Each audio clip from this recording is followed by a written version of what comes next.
Hi అండి. అందరూ ఎలా ఉన్నారు? అందరూ బాగున్నారా? అందరూ బాగుండాలి, అందులో నేను ఉండాలి. ఇలాంటి ఒక వీడియో చేస్తాను నేనైతే ఎప్పుడూ అనుకోలేదు. ఇప్పుడు వీడియో చేసేదాకా కూడా నాకు థాట్ లేదనమాట. కాకపోతే ఎందుకో షేర్ చేసుకోవాలి అనిపించింది.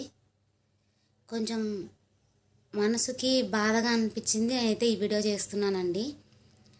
ఏంటంటే మనం మన వాళ్ళే కదా అని అందరినీ నమ్మేస్తాము. కానీ వాళ్ళు ఎలా ఉంటారంటే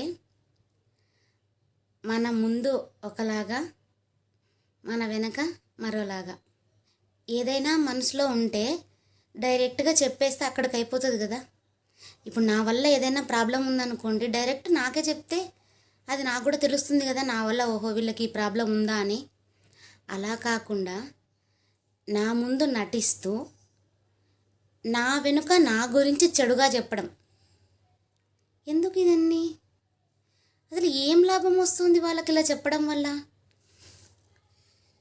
అది కూడా ఉన్నవి లేనట్టు, లేనివి ఉన్నట్టు, అసలు ఏది జరగకపోయినా ఏదో జరిగిపోయినట్టు.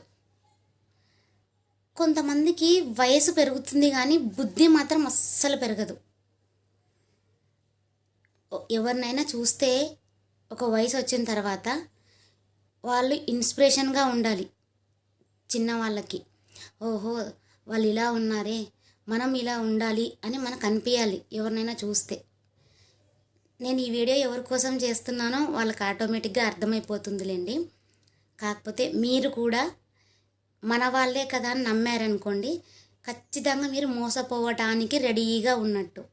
దయచేసి ఎవరిని నమ్మకండి. ఎక్స్పెషలీ మన అన్న వాళ్ళని మాత్రం అస్సలు నమ్మకండి. మన ముందు ఒకలాగా, మన వెనక ఒకలాగా నటిస్తూనే ఉంటారు. సొంతం అనే వాళ్ళని అస్సలు నమ్మకండి. మనకు వెన్నుపోటు పొడవడానికి వాళ్ళకే ఎక్కువ అవకాశం ఉంటుంది. బయట వాళ్ళకి అంత అవసరం ఏమీ ఉండదు కదా. మనం ఎలా ఉన్నా, మనం ఏం చేస్తున్నా వాళ్ళకి అనవసరం. మన అనుకున్న వాళ్ళకి, మన ఇంటి వాళ్ళకే కావాలి. మనం తక్కువగా చూడటం, మనం మనం పరిస్థితి దిగజారిపోయి బ్రతకాలన్నమాట. కొంచెం హ్యాపీగా కనిపించామనుకోండి వాళ్ళ కళ్ళకి, అంతే ఇంకా. అందుకే దయచేసి మీరు కూడా జాగ్రత్తగా ఉండండి. మన అనుకున్న వాళ్ళని మాత్రం అస్సలు నమ్మకండి.